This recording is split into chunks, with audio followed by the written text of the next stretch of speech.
All right, let's dive into something a little different today. We're going to explore a story, a kind of mythic parable that's happening on two completely different scales at the very same time. One is in this tiny, quiet room, and the other is in the deep, forgotten heart of the world itself.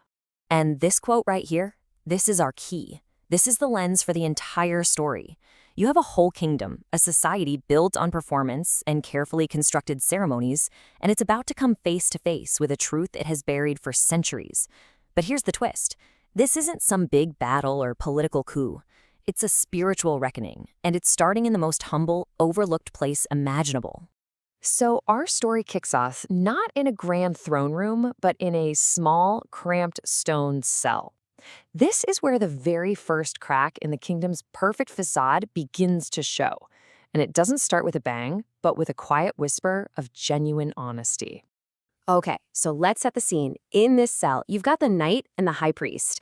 I mean, these are two pillars of this kingdom, and they're finally breaking through their public roles. What gets them there is this mysterious violet coin, something that helps bridge the gap between them.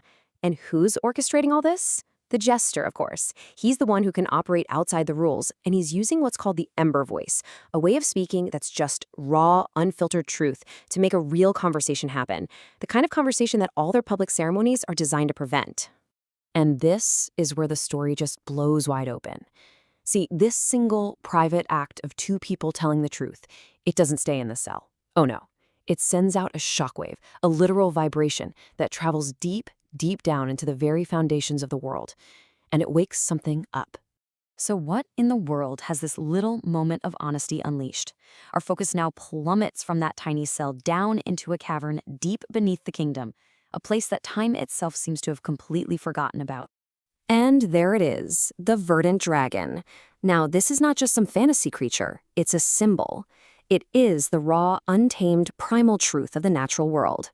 It's everything the kingdom, with all its rigid laws and artificial ceremonies, has tried to pave over, control, and ultimately forget. It is the world's not-self. Think about this beast's existence. It was dormant, literally lulled to sleep by centuries of the kingdom's repetitive hollow rituals.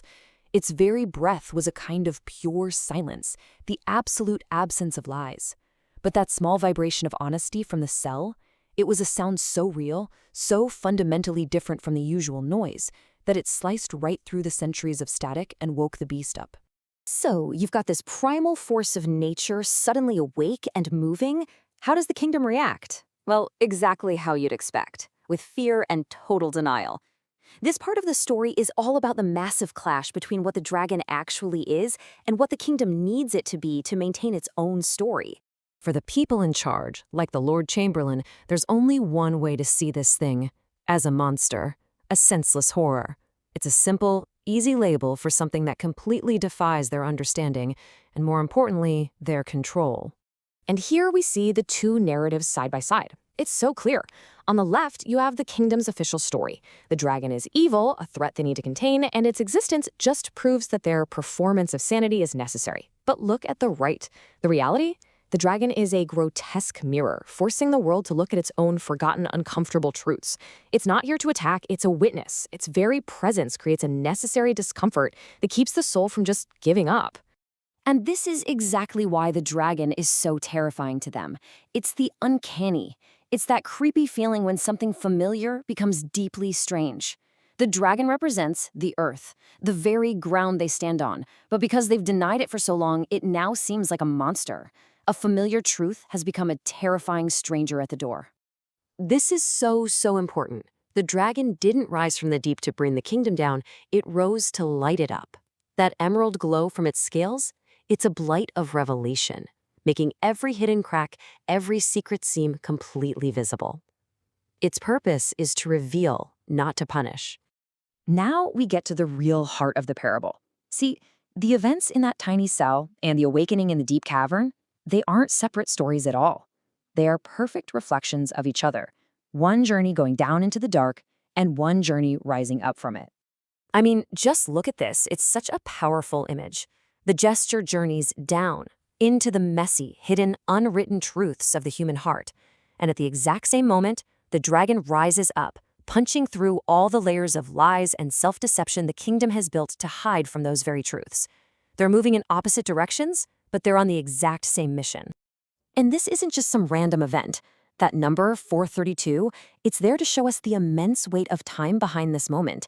This is the resolution of a conflict that's been building for over 400 years. It's like the final booming note of a musical chord that's been left hanging, unresolved for centuries. The tension has finally snapped. So, what is their combined role? This quote says it perfectly. The jester and the dragon together are the not self. They are the mirror that the kingdom can no longer avoid looking into. They are here to force a confrontation, not with an enemy, but with the reality behind the performance. So what happens now? The truth is out. The dragon is awake. The world cannot simply go back to sleep. This is the consequence. This is the final, irreversible verdict on the kingdom's entire way of life. And back in the cathedral, the jester knows. He can feel it. That primal truth, that emerald light from the dragon, is no longer contained deep within the earth. It's literally seeping up through the seams in the stone floor of their most sacred building. The barrier between the world they built and the world that is real is dissolving right under his feet.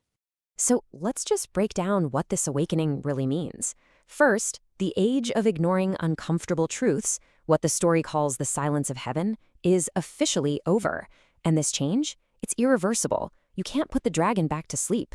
The revelation can't be contained in the halls of power anymore. It's spreading out. And the jester's bells, which maybe once just sounded like folly, now ring with the heavy finality of a verdict being read. And the jester's work isn't done, not by a long shot.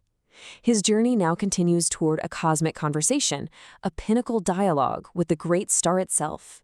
He has to report on what's happened, on the awakening of a world and the misunderstood beast that came to witness it all. And that brings us to the end. The parable leaves us, and every single soul in that kingdom, with this final, haunting question. The truth is no longer hidden in the dark. The room is now lit by the undeniable, grotesque, and maybe even beautiful light of reality. The performance is over. So what comes next? What do you do? What do you build when the room is lit by emerald scales? That's for us to think about.